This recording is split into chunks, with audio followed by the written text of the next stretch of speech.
সিম কোম্পানিগুলো না 9 টাকায় 1 জিবি দেয়। আমি কি সব ব্যবহার করি? ডাটা সব মোবাইল নিয়ে পড়াশোনায় নষ্ট। আমাদের দেহের গঠন, ক্ষয়পূরণ এবং বুদ্ধি সাধন করে। প্রাণী থেকে প্রাণী ও উদ্ভিদ থেকে প্রাপ্ত বিভিন্ন ধরনের খাদ্য থেকে আমরা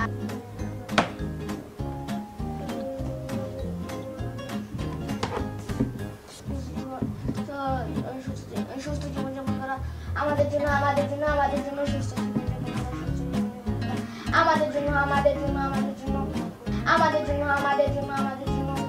খুবই গুরুত্বপূর্ণ। সুস্থ জীবনযাপন করা আমাদের জন্য খুবই গুরুত্বপূর্ণ।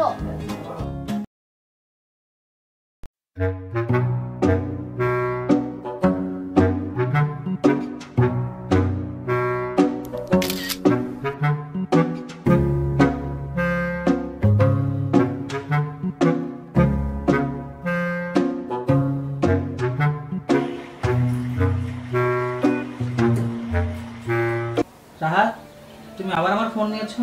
আমি তোমাকে ফোন নিতে নিষেধ করেছি না? তোমার আমি কাল ট্যাবটা আমার কাছে রেখে দিলাম, আবার অনুমতি ছাড়া আমার ফোনটা নিয়ে এসেছো। তুমি তো আমাকে ট্যাব ছোটবেলা কিনে দিয়েছিলে। তুমি আমাকে ট্যাব কিনে দিয়েছিলে গেমস খেলার জন্য। হ্যাঁ বাবা, তোমাকে ফোন কিনে দিয়েছিলাম, তখন তো তোমার অত বায়না ছিল আমাকে ট্যাব কিনে দাও, ট্যাব ছাড়া আমি খাবো না, আমি পড়াশোনা করবো না, আমি ঘুমাবো না। পাশের বাসার তৌফিক ট্যাব কিনেছে, আমাকে ট্যাব কিনে দাও, কত বায়না। আমি তোমাকে ট্যাব কিনে দিয়েছি, তুমি অল্প একটু খেলবা, কিন্তু এখন তুমি কি সেটা নেশায় পরিণত করে ফেলেছো। আর তোমার তো সময় বাইরে খেলার কথা, বাইরে মাঠে খেলবা, সবার সাথে ফোন বন্ধু থাকবে। আমাদের সময় তো আমরা খেলেছি, তোমরা খেলো না কেন? আমার বাইরে খেলার কোনো সাথী নেই, আমাকে সাথী বানিয়ে দাও, তাহলে আমি খেলতে যাব। আচ্ছা সাথী হবে, তুমি পড়াশোনা করো, ফোনটা দাও। আর দাও না একটু না না, ফোন দাও, কোনো পাবজি চাবজি হবে না, বুঝছো? পড়াশোনা করো। আজকে পড়বই না।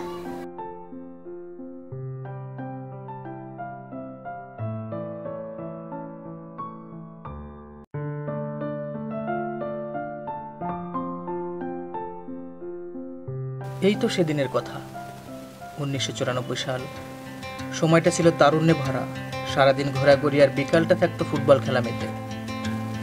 আমরা প্রতিদিন বাড়ির আশেপাশে মাঠে ঘাটে খেলতাম, একজন আরেকজনকে ফেলে দিয়ে আনন্দে উল্লাসে মেতে উঠতাম।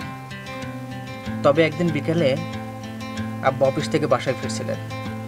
আমি প্রতিদিনের মতোই বন্ধুদের সাথে খেলছিলাম। আব্বা দূর থেকে আমাকে ডাকছিলেন, আমি শুনছিলাম না।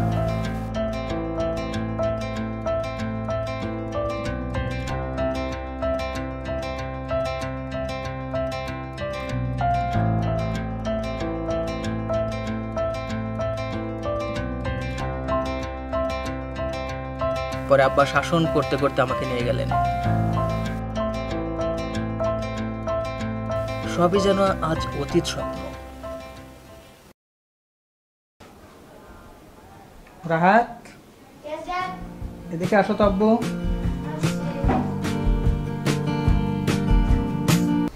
বাবা, আমরা কি খেলতে যাচ্ছি? খেলতে যাচ্ছি। এর চেয়ে তো ভালো সময় বাসায় মোবাইলে পাবজি খেললে। রাহাত, আবারও শুরু করছো? ইটস ওকে বাবা, আচ্ছা চলো খেলি।